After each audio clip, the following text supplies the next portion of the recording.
Hey, thanks for joining me. So I'm really excited about the camera I'm going to talk about today.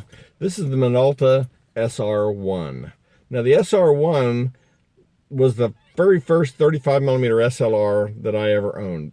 I'd had a rangefinder camera before that, a Contax, but this was my first 35 SLR. So 1971, Christmas, my dad gives me an SR1 with this same version lens for Christmas. And, he gave me a Vivitar light meter with it and a 25A red filter so I could, do the dark sky thing with black and white. And I started, shooting pictures with it and printing them. I already knew how to print pictures in the darkroom because I, had previous, rangefinder cameras. And but this SR1 really got me hooked on taking pictures, and I took thousands of pictures with an SR1. Now, not the version, not this exact one. That one I sold to a friend years later, and he still has it, loves it, so much so that when I thought about getting another one, I couldn't bring myself to ask him to sell it back to me because every time I talk about the SR1, he just gushes about how much he loved that camera. So, and he still has it, but I found this one. It's exactly the same version that I had, and I already had one of these lenses, the 58 millimeter f1.4. And so I basically put back together the outfit just like I had in 1971. So fast forward a couple of years to 1973. I take journalism, my freshman year of high school, and the first day of class, teacher takes me aside. Somehow she's already figured out my dad's a commercial photographer and I know how to take pictures and have a camera and all that. And she asked me if I'll take all the yearbook and newspaper pictures that year. Now, we already had staff photographers for both, but they didn't have access to a darkroom, nor did they have as good a camera, so she wanted me to do this. So she went around to all my teachers and made arrangements that if I needed to take pictures, I could skip class, take pictures, go by the class at the end of the day and pick up my schoolwork and homework.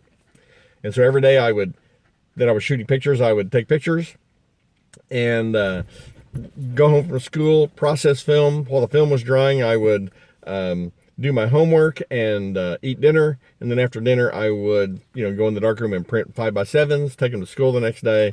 They paid me 75 cents 5x7, and I gave that money to my dad because he was supplying all the film and stuff. So, of all the gifts my dad gave me, though, he gave me cameras, he gave me other stuff. The one gift that he gave me that I think maybe outweighs all of them was an unending supply of Tri-X, plus the paper and chemicals to process and print it, and a darkroom to do that in. And he never complained about how much film I used or how much paper I used or chemicals or anything. He just kept me in film and paper and chemicals, and wow, what a gift. I took thousands of pictures. So this yearbook from 1974, I went to U.S. Grant High School in Oklahoma City, and we were the generals. And so this yearbook is mostly mine. It's, if you go through and look at the pictures, there's groups, there's, candids, there's sports, there's all kinds of stuff, but it's mostly my yearbook. I took almost all the pictures. This is the Civil War cannon that still sits out in front of the school.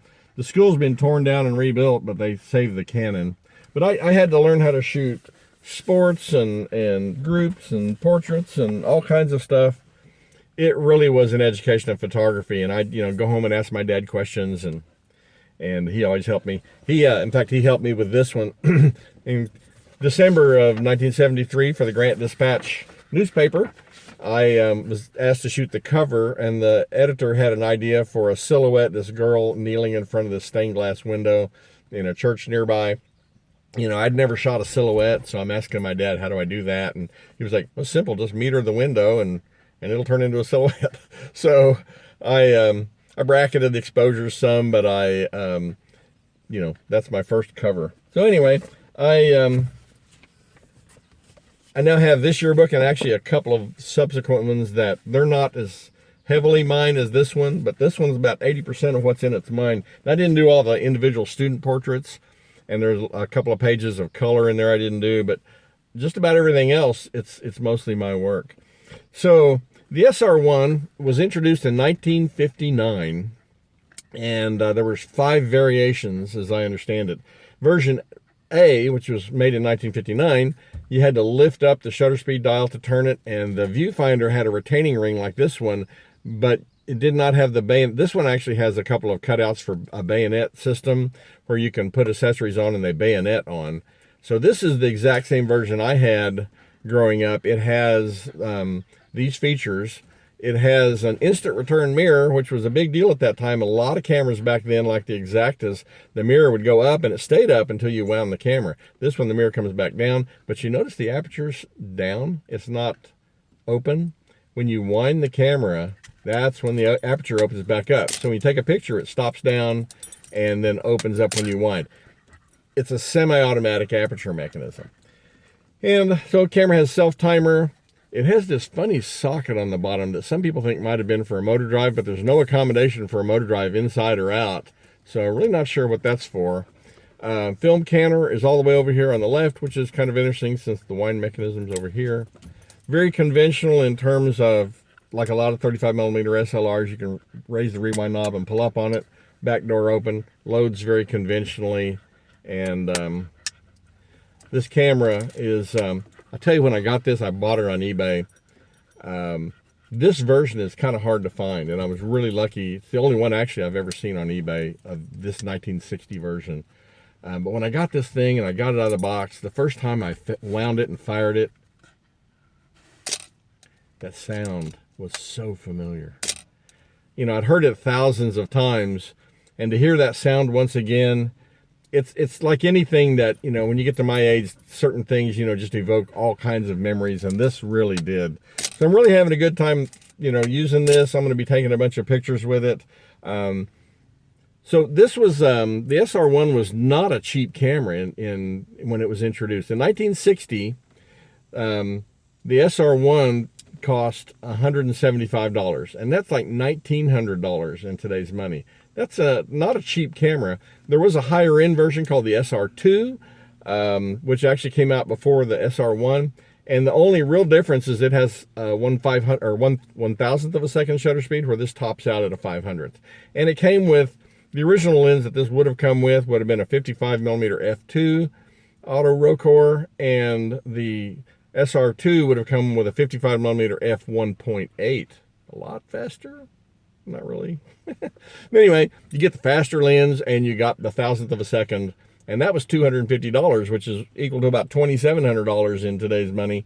So they were not cheap cameras. They were definitely considered a premium camera in their day. Very robustly made. You know, a lot of cameras, when they get this old, the leather's peeling up and things quit working. I got this thing, the leather's all still nice and tight. The self-timer works, the slow speeds worked, everything worked. There really wasn't much to do, but I mean, I cleaned the viewfinder. I didn't take it apart. I just cleaned the bottom of the focusing screen and replaced the mirror damper. That's it. So the camera is just really beautifully made. And like I say, I took thousands of pictures with it. All those yearbook pictures and a lot of other pictures. I mean, it was my main squeeze for a long time. And I am really enjoying having this again. So I'm going to be taking a bunch of pictures with it. I'm sure I'll do a follow-up video that where I use this camera from. And here's kind of where I need some help maybe from you. I want to try to find some pictures I can take that have some connectivity in some way to pictures I took back in the 70s. And the thing is, the school, like I said, was torn down and rebuilt. All the hangouts that we used to go to are gone. You know, I mean, literally, some of them gone, and some of them, the buildings are not the same thing anymore. There's just very little of all of that I was around growing up in high school. Very little of it left. You know, you get to my age too, a lot of the people are gone too. So I don't know. I'm looking for some way, some kind of photo project to use this on that in some way kind of connects with what I did back then. I don't know. Thinking about that. If you have any ideas, I'd love to hear. So today we're going to look at some pictures. And I thought it'd be fun. I actually dug out a bunch of negatives that I shot with this camera, and so we're going to look at some pictures. The first group of pictures are from the yearbook. Well, they're from the negatives that I shot for the yearbook. I didn't actually verify that each one of these images is in the yearbook. but they're from those negatives I shot for the yearbook. And then the kind of the second group are just some personal stuff. There's a couple of pictures from a camping trip, some odds and ends stuff, some antique cars.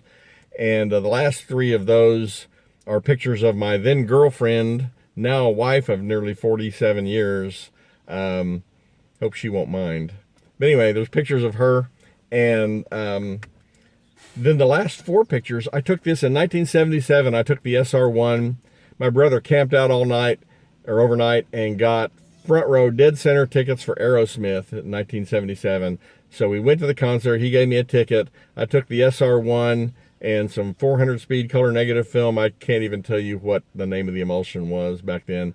Got some guidance from my dad again on how to shoot the stage lights, because metering that's really tough. And he gave me some really good advice. I took pictures. And so the last four pictures are some of the pictures from that Aerosmith concert. Kind of fun to look at. So anyway, this SR1 is going to be a lot of fun. I just love listening to the sound of it. It's just so familiar. And I'm just really enjoying this camera. So I'm kind of excited about it. And like I say, if you have any ideas, I'd love to hear them. So let's take a look at these images. I'll catch up with you afterwards, see what you think.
Well, I hope you enjoyed seeing some of those images. I'm really going to enjoy using this camera. I really was lucky to find one of the exact same version. They're not super common. The later versions, after the first three versions, they added a big metal, ugly block of metal here to hang out an external meter on, move the SR1 badge over here, and the camera became ugly. This version, I think, is one of the most beautiful 35mm SLRs I've ever seen. It's really beautifully styled. I really love it. Anyway, I say I'll be shooting some more videos about this. If you have any ideas about something I could shoot that would in some way connect with that time, when I was in high school, I would love to hear your ideas. If you have any thoughts or other questions, please don't hesitate to leave me a comment. As always, thanks for watching. You ready to go home? You guys ready to go? Yeah? Okay, well, let's go.